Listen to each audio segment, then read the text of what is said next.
Nós não somos seres humanos tendo uma experiência espiritual. Somos sim seres espirituais tendo uma experiência humana.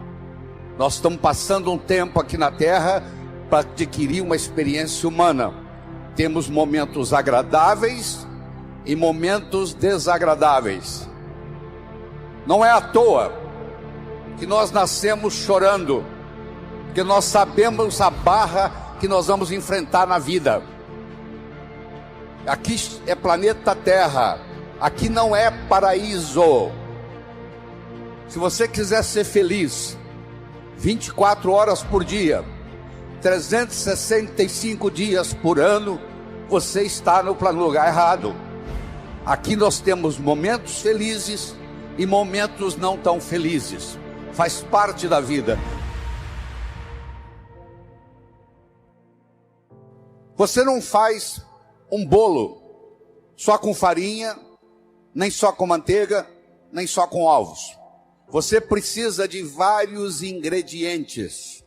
O bolo da vida necessita vários ingredientes. O primeiro ingrediente, eu diria, é o respeito que você tem para com você mesmo. É a sua autoimagem. É o quanto você gosta de você. Ninguém pode ofertar o que não tem. Você não pode ofertar amor para o próximo se você não tem amor por si mesmo. Você não pode ofertar inteligência para o próximo se você não tem inteligência para você mesmo. Então a primeira coisa que Deus quer da gente é que nós tenhamos o amor próprio, que a gente se respeite no mundo. Isso chama-se autoestima, isso chama-se autoimagem. E eu tenho uma boa notícia para você. Autoestima e autoimagem não é feito de cimento, não é feito de aço, é feito de linguagem. Ninguém está condenado a ser quem sempre foi. Vou falar de novo. Ninguém está condenado a ser quem sempre foi. Nós somos os únicos animais no planeta Terra que temos a habilidade de transcender. Transcender significa começar de novo. Não interessa o que aconteceu na sua infância, não interessa o sofrimento que você teve até hoje. O seu passado foi uma necessidade para você chegar até aqui. O seu futuro é uma possibilidade para você ir onde você quiser ir. Mas se você não se conscientizar disso, o seu futuro vai ser nada mais, nada menos do que uma repetição dos padrões do seu passado. Quais são os padrões existentes na sua família que você gostaria de se livrar deles? Porque a sua família, como a de qualquer outro, não é perfeita. O indivíduo, para ser médico, precisa fazer medicina. O indivíduo, para ser advogado, precisa fazer direito e fazer o exame da OAB. Para você ser pai e ser mãe, você só tem que fazer uma coisa: ter relação sexual. E os filhos nascem. Então os pais, 99,99, não estão preparados para ser pai e mãe. Vão aprendendo com o erro dos filhos. Os seus pais erraram com você. Os pais deles erraram com eles. Você errou com seus filhos vão errar com seus netos. Isso faz parte da vida. Não precisa ficar com sentimento de culpa disso não, porque é assim que é. É assim que a vida funciona. A gente vai aprendendo com os erros. Se você parar e pensar aquilo que está fazendo de errado. O segundo ingrediente do bolo da vida é a comunicação. Na era da agricultura, mandava no mundo quem tinha terra. Eram os coronéis e era vitalício, valia para a vida inteira. Na era industrial, passou a mandar no mundo quem tinha capital, quem tinha dinheiro. Meus amigos, a moeda mudou e muita gente não se deu conta disso ainda. A moeda hoje chama-se conhecimento. Você é rico ou você é pobre em conhecimento. Mas conhecimento só tem validade quando aplicado, quando passado de um cérebro para outro. E a passagem do conhecimento de um cérebro para outro se faz através do diálogo, se faz através da comunicação. Portanto, comunicação se tornou essencial, tanto no sucesso pessoal quanto no sucesso profissional. E faz parte da natureza do espírito humano evoluir. Você vai atingir as suas metas. Você quer passar no vestibular, passou no vestibular, quer se formar, quer arrumar um emprego, quer ser promovido, quer montar sua própria empresa, e você vai galgando as coisas na vida. Isso faz parte. Eu vou apresentar para você um modelo de diálogo que eu desenvolvi. A comunicação tem 3 níveis. O primeiro nível eu chamo de boca-ouvido. O segundo nível eu chamo de cérebro-cérebro. O terceiro nível eu chamo de coração-coração. Boca, ouvido. Deixe-me primeiro fazer uma distinção para você. Ouvir e escutar não são sinônimos. Você ouve com o ouvido. Você escuta com o cérebro. Você já foi alguma vez num restaurante e pediu ao garçom para lhe trazer uma água com gás? E ele lhe trouxe uma água sem gás? Aquele garçom, naquele momento que ele recebeu o seu pedido, ele estava operando no nível 1. No nível 1 ninguém é promovido. No nível 1 você não conquista as pessoas. No nível 1 você não vai para frente na vida. Não interessa a nota que você tirou na escola, isso não faz diferença. Porque a escola lhe passa informação. A vida lhe exige competência de ação. O que cai na prova não cai na vida. Se você observar na sua cidade, você vai encontrar indivíduos que eram CDFs e hoje são pessoas que estão perdidas na vida. E você vai encontrar também pessoas que eram estudantes medíocres e hoje são excelentes empresários. Por que isso? Porque esses segundos, eles sabem dialogar com o mundo. Eles aprenderam, talvez até intuitivamente, o poder da comunicação. Quando você está operando no diálogo nível 1, não acontece nada. É o pai que está dando um sermão para o filho. E entra num ouvido e sai no outro. E o pai não percebe que ele vem falando isso há 5 anos e não funcionou nada. Pelo contrário, o filho até ficou rebelde de escutar o pai falar aquilo. E o pai não se dá conta que aquilo não é diálogo, que é um monólogo que ele está falando para o vento. Porque está entrando no ouvido e saindo no outro. Um pai de 45, uma mãe de 45, que conversa com um filho de 15, ela tem que entender que o filho de 15 nunca teve 45. E uma mãe de 45 já teve 15 anos. Então é função do pai, da mãe, descer ao nível do adolescente. Para poder haver uma comunicação. Você tem que entender a pessoa, entender a problemática dela, entender de onde ela está vindo, por que ela atua daquele jeito. Aí finalmente você aceita a pessoa e chega no coração. Eu só posso me comunicar com vocês se nós fizermos uma conversa que interesse vocês. Não tem outro jeito. No diálogo, na comunicação, nós temos que modificar um pouquinho aquela frase que você conhece. Faça aos outros o que você gostaria que fosse feito a você. A verdade não é bem essa. Faça aos outros o que os outros gostariam que fosse feito a eles. Se eu convidar você para jantar na minha casa, eu não vou lhe servir o meu prato favorito. Pode ser que você nem coma. Eu vou perguntar o que você gosta. Se eu quero agradar alguém num processo de diálogo, eu tenho que ver o que a outra pessoa quer ouvir. Eu vou começar por ali. E não o que eu quero passar. Quero que você entenda isso. Faça aos outros o que os outros gostariam que fosse feito a eles. Isso exemplifica o que está acontecendo com a gente. Eu quero mostrar o meu ponto de vista para você. Mas eu não me preocupo Como que você vai receber esse ponto de vista? Aí sabe o que acontece? A natureza colocou um ouvido no mesmo nível do outro.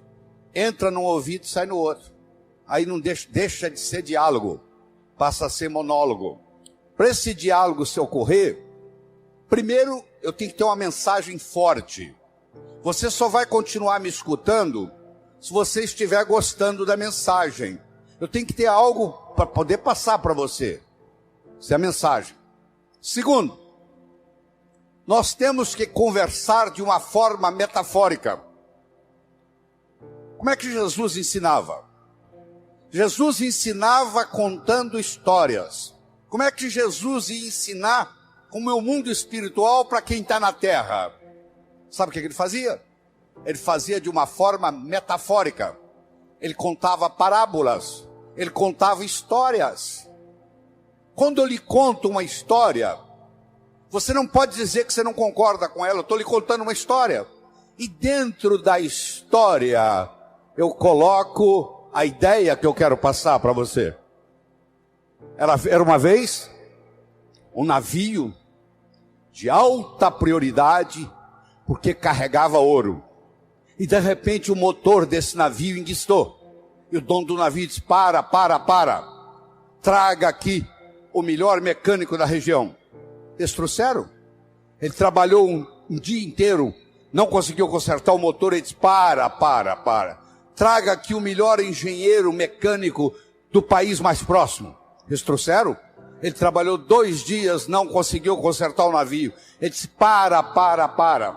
Traga aqui de onde estiver, de helicóptero, quem montou essa máquina desse navio. E eles procuraram, encontraram e trouxeram ele e um assistente. E eles desceram no navio de helicóptero. Foram até a casa de máquinas, escutaram o barulho da tubulação, tocaram nos tubos. E tinha uma válvulazinha vermelha num canto. E ele perguntou para o assistente dele: você tem um martelo? Tem, me empresta. Ele foi lá e pim! Ligue.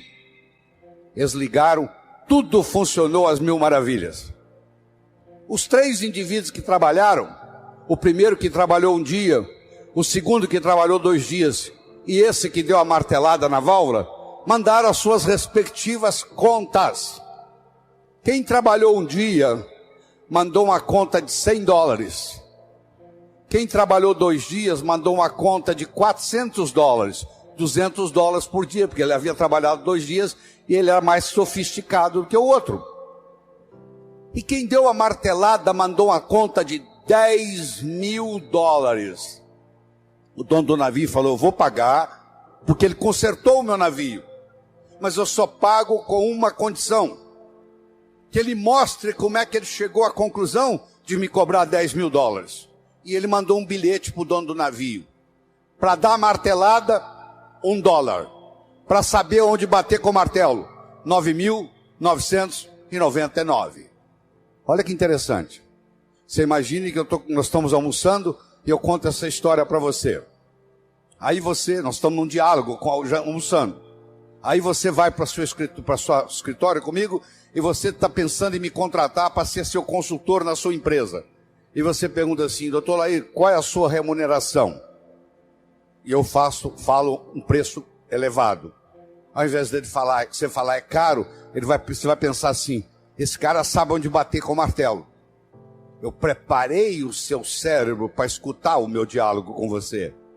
Porque quando você está contando uma história, a mente crítica baixa. Você conta a história e leva o que você quer levar junto da mensagem. E a mensagem entra na estrutura psicológica. Terceira coisa importante no diálogo é uma linguagem apropriada. Você já foi a um médico e o médico começa a usar aquela terminologia médica que só ele entende. E aí você volta e a sua família te pergunta: e aí, o que você tem? O que o médico falou? Ah, não entendi o que o médico falou. Esse médico não tem nada de inteligente. Ele tem que conversar numa linguagem que o paciente entenda. A própria Bíblia tem uma citação dizendo que se você não falar a linguagem de quem está lhe escutando, você está falando aos ares. E outra coisa importante é a percepção. Uma coisa é o que você está passando, a outra coisa que o outro está captando. Ah, você é um vendedor? Sou. Você é um bom vendedor? Ótimo vendedor. E aí, você tem vendido bem? Não, tem vendido muito mal. Então você não é um bom vendedor. Talvez a sua linguagem não está sendo apropriada, talvez a sua mensagem não está sendo forte o bastante, talvez você não esteja fazendo uso dos recursos, da metáfora, das histórias. E quando você trabalha esse fenômeno do diálogo desse jeito, quando você termina, a pessoa se sente convidada a participar das suas ideias. Ela se sente... O filho, quando um pai sabe ter um diálogo com ele, quando termina o diálogo, o filho se sente convidado a experimentar o que o pai está falando para ver se dá certo. Na vida, nós somos julgados por 4 coisas. 4 coisas. Nós somos julgados por aquilo que fazemos. Você pode marcar no seu relógio. Você encontra um estranho na festa. Nos próximos 5 minutos, ele vai perguntar para você assim: o que você faz na vida? A que é que você se dedica? Eu posso ter 2 pedreiros, um trabalhando ao lado do outro. Eu chego perto do primeiro pedreiro e pergunto: o que você faz na vida? Ele fala: eu sou pedreiro. Eu coloco um tijolo em cima do outro. Eu chego perto do segundo pedreiro que está ao lado dele e pergunto: o que você faz na vida? Eu sou pedreiro. Eu estou construindo o Maracanã, o maior estádio de futebol do mundo, que vai ficar aqui para a posteridade. Quero que você saiba que os 2 fazem a mesma coisa. Só que esse segundo pedreiro, ele não vai ser pedreiro muito tempo, não. Logo, logo ele vai ser construtor, porque ele não está colocando um tijolo em cima do outro. Ele está construindo Maracanã. Então escute com carinho. Quando alguém lhe pergunta o que você faz na vida, você tem que responder de um modo que agregue valor à sua contribuição para o mundo. Então, você quer melhorar seu poder de diálogo, você tem que definir a sua contribuição no universo de uma forma que agregue valor. Segundo, você é julgado pela sua aparência. Não é estar bem vestido, não. Estar adequadamente vestido para a ocasião. Você não quer ir num médico que está de camiseta. Você quer ir num médico que esteja de branco, de preferência com estetoscópio no pescoço. Que você chega lá, ele tem um arquétipo do branco. Se você pensa nos anjos, eles se vestem de branco. O branco tem um arquétipo de cura. Quando você está de frente de um médico que está todo de branco, só de você olhar o médico você já começa a melhorar, antes dele receitar qualquer coisa, antes dele examinar você. Terceiro, você é julgado pelo que você diz. Enquanto você não disse nada, ninguém sabe se você é inteligente ou deixa de ser. No momento que você falou e falou besteira, não tem jeito de você voltar atrás. Então muitas vezes você tem que morder a língua, porque uma vez que você falou uma coisa inadequada, você não tem jeito de trazê-la de volta. E finalmente ser julgado não só pelo que você diz, mas como você diz o que você diz. Eu poderia trazer alguém aqui que falasse exatamente o que eu estou falando. A apresentação poderia ser muito melhor ou muito pior.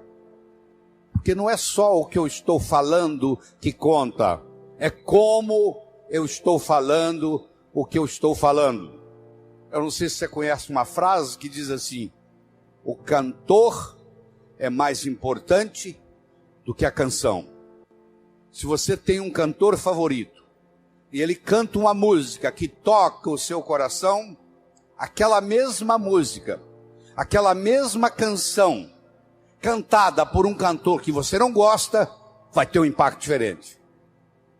Então nós somos julgados pelo que fazemos, somos julgados pela nossa aparência, somos julgados pelo que dizemos e somos julgados como dizemos o que dizemos. E nessa parte do diálogo de como dizemos o que dizemos, vem o modelo que eu estou discutindo com você. Eu disse para você que o bolo da vida Tem vários ingredientes. Nós começamos falando da autoestima. Estamos falando da comunicação, do diálogo. Deixa eu tocar um pouquinho nos outros. Outra coisa importante para você jovem que está nos assistindo, e é jovem de qualquer idade. Juventude é uma coisa que você decide. O que eu vou fazer na vida está para frente ainda. Já fiz muita coisa, mas o que eu vou fazer muito mais ainda está pela frente. Quando eu mantenho esse foco no que eu vou fazer, o meu organismo não envelhece. Ele mantém a energia da juventude. Então, estabelecer metas. Todos vocês conhecem o conceito de uma ampulheta, não conhece? Aquele reloginho de areia. A areia que ainda não caiu é o futuro. A areia que está caindo é o presente. E a areia que já caiu é o passado. Deixa eu focar um pouquinho no presente. Sabe por que o presente chama presente? Você já parou para pensar por que o presente chama presente? Porque é um presente de Deus. Eterno. Não interessa onde você estiver, é aqui. Não interessa que hora for, é agora. Você já viu que a sua vida é um eterno aqui e agora. Não interessa onde você estiver, é aqui. Não interessa que hora for, é agora. A vida é um eterno aqui e agora, aqui agora, aqui agora, aqui agora. Esse aqui agora é o nosso presente. É nesse momento que você vive a vida. Se você não consegue ficar no aqui e agora, é como um gato que passa por um telhado de zinco quente. Só sente o calorzinho da vida. E tem gente que está assim, está dominado pela tecnologia. É o relógio, é o celular tocando. A pessoa não vive mais o momento. E depois reclama que está ficando doente, que está esgotado, que não dorme direito. Ele não consegue viver mais o momento. Ele não consegue viver mais o aqui e agora. Mas vamos voltar na nossa ampulheta. A areia que ainda não caiu é o futuro, a areia que está caindo é o presente, a areia que já caiu é o passado. Você aprendeu, e é verdade que você aprendeu, que o passado cria o presente cria o futuro. Isso é verdade, verdadeiro. Mas Einstein provou a não linearidade do tempo. O tempo não é linear. Então eu vou provar para você agora que o futuro cria o presente também. E o presente recria o passado. Então vamos lá. Se você comprar na segunda-feira uma viagem de volta ao mundo para daqui um mês, eu lhe garanto que a segunda-feira já começa a ficar mais interessante. Faltam 30 dias, 29, 28, 27, 26, 25 para a viagem. Você já escutou um ditado que diz assim? Muitas vezes a antecipação da festa é melhor do que a festa propriamente dita. Lembra aquela ceia de Natal que você preparou na sua casa com todo carinho, que você levou meses preparando, e na hora da ceia os dois cunhados começaram a discutir e estragou a noite? A antecipação daquela ceia foi muito melhor do que a ceia. O que acontece? Se eu tenho metas para o futuro, o seu presente fica mais interessante, porque você vai viajar daqui 30 dias, daqui 29, daqui 28.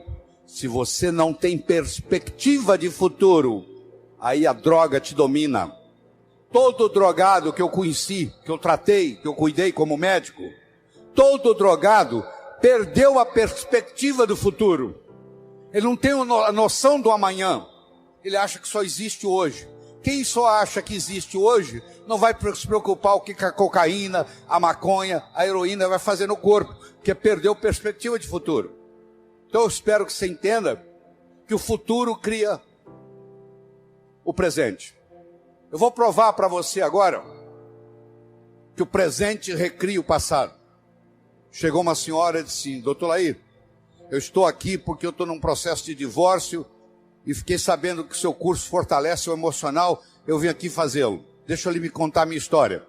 Eu sou casado há mais de 25 anos, eu e meu marido decidimos, por opção, não ter filhos.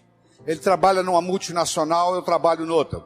Ele sai de segunda a sexta para viajar pela multinacional. E eu saio de segunda a sexta para viajar pela minha multinacional. Sexta-feira à noite nós nos reuníamos íamos para um sítio e nós passávamos sexta-noite, sábado, domingo, voltávamos segunda de manhã. A minha tia que me criou, que morava na Europa, veio nos visitar no Brasil.